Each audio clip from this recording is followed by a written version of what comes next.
से ना रुके हम, मर्जी से चले हम, बादल सा गरजे हम, सावन सा बरसे हम, सूरज सा चमके हम, स्कूल चले हम, स्कूल चले हम।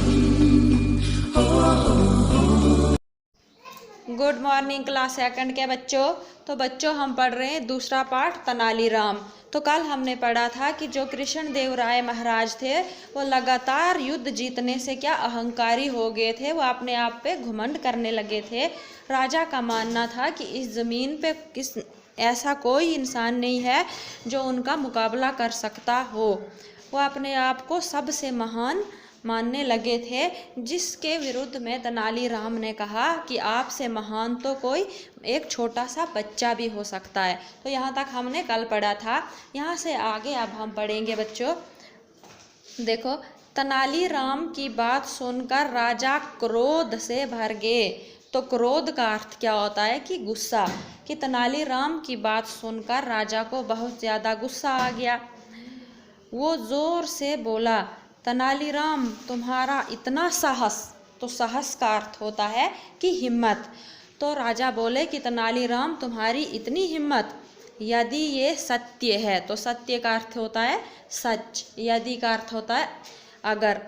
तो राजा बोल रहे हैं कि अगर ये सच है तो सिद्ध करो। तो सिद्ध का अर्थ होता है कि साबित। अब तेनालीराम से बोल रहे हैं राजा कि अगर ये सच है तो सिद्ध करो, अर्थात कि आप ये साबित करके दिखाओ। मैं तुम्हें 7 दिन का समय देता हूँ।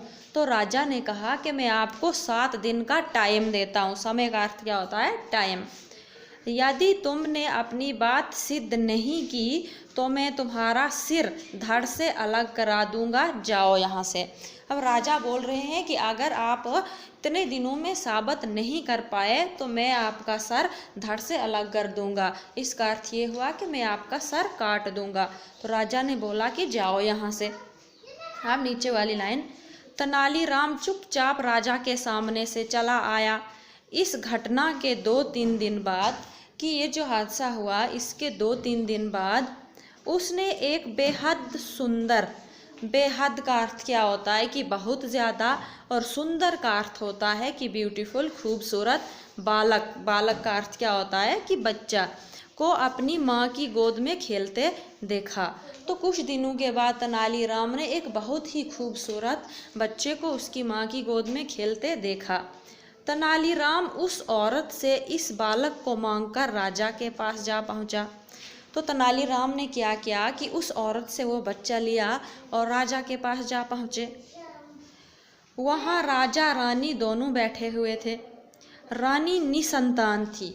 तो निसंतान का अर्थ होता है कि बच्चा नहीं था उनको। तो रानी को बच्चा नहीं था। उसने तेनालीराम से बालक को ले लिया और दुलार करने लगी। तो दुलार का अर्थ होता है कि प्यार। तो मतलब राजा की पत्नी ने क्या किया कि तेनालीराम की गोद से वो बच्चा लिया और उसको अपने पास लेकर प्यार करने लगी। बालक भी रानी के साथ खेलने लगा। तो बालक का अर्थ होता है बच्चा, कि बच्चा भी रानी के साथ खेलने लगा, उसका मुंह चूमने लगा, बालों से खेलने लगा और रानी हंसती रही। तो बच्चा भी रानी के साथ खेलता रहा और हंसता रहा। तो बच्चों अब हम यहाँ तक ही पढ़ेंगे। आपने भी ये घर में अच्छे से पढ़ना है और होमवर्क भी आपने करना है।